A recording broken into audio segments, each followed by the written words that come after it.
Hi guys, good morning. Wake up at mag-exercise na tayo. Especially sa mga kagaya ko na medyo tumaba.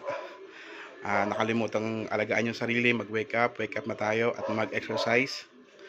Mahirap pabayaan ang sarili. So ako ngayon, ang routine ko, nakapag-cardio na ako, nakapag-weightlifting na ako, na ilakad ko na rin yung mga aso sa labas at ito, dami nating medyo nakapagpapawis tayo. So, ayun talaga yung gusto kong gawin today. Kaso nga lang, ito talaga ang nangyari. Naglaba ako. Ayan o, tumutulo-tulo pa. Diba? Tumutulo-tulo pa kasi ang nangyari, nasira yung washing machine. So, hindi naman nakakaya, diba? Na naglalaba tayo.